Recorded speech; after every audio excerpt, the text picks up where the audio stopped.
recipe we're going to throw together is one I'm sure you can tell what it is just by looking at the ingredients here. And that is the ever famous and popular green bean casserole. My husband loves this, so I make it for him every year. I stick with the sweet potatoes or whatever. I prefer that. So this is really easy, and I'm sure everybody knows how to make it, but I'm going to show you anyway here. I use a half a cup of milk. Most recipes call for a cup, but I find that almost too watery then. And I'm going to grab my pepper here, and I'm going to, you guys, my dogs are eating cheese off the floor here, and they're sounding like a bunch of cows here.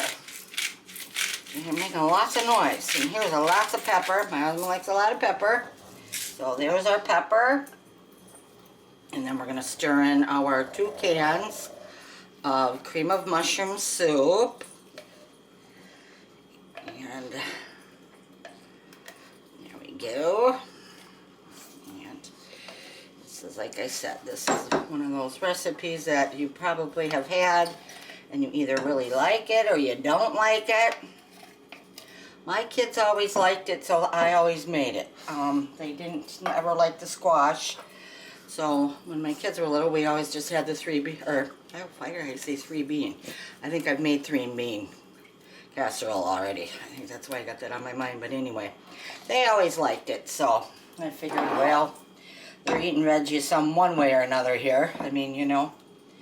And let me just wipe this off. And we will set that aside. And then I'm going to add half a teaspoon to a teaspoon of the Worcestershire sauce. Worcestershire. And this is a half a teaspoon. And what I usually do is I add the half, if I can get it in there. Just lightly stirred around here.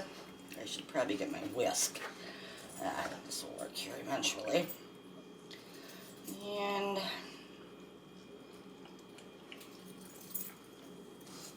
I think I'll add another half a teaspoon. Yeah, I kind of, we like our Worcestershire sauce, so we sometimes, if any recipe, I always add extra because we just like it. I'm not sure, you know, I just love the smell of it and the flavor of it. It adds a lot, I think, to recipes. And, whoa.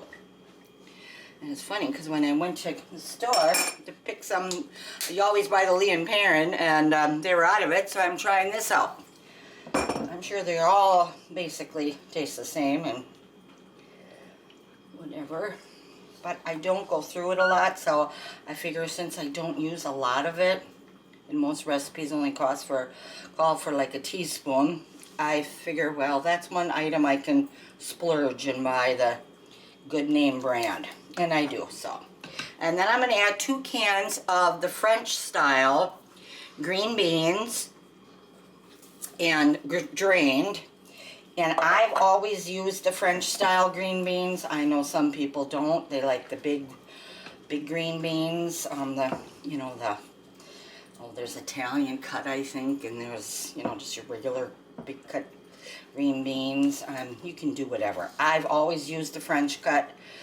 I don't know really why. Maybe because my mother did. And so I thought, well, okay. But she always did that, so that's probably why I use them. We always had them with the French style, so. And then that's about it. You just lightly toss it together.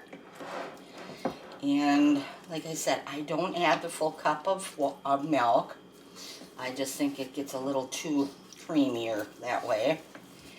And I'm going to add, keep stirring it around here. There. That looks pretty good. And then I'm going to add this is a 6-ounce pouch of the crispy onions, French fried onions. So I just spit. Oh, well, it's just him and I eating it. The French style, French fried crispy onions. And I'm going to add about, He likes a lot of them in his, so I add quite a bit. And that should be good. I stir these in first, and then I bake it uncovered. Oh no, excuse me.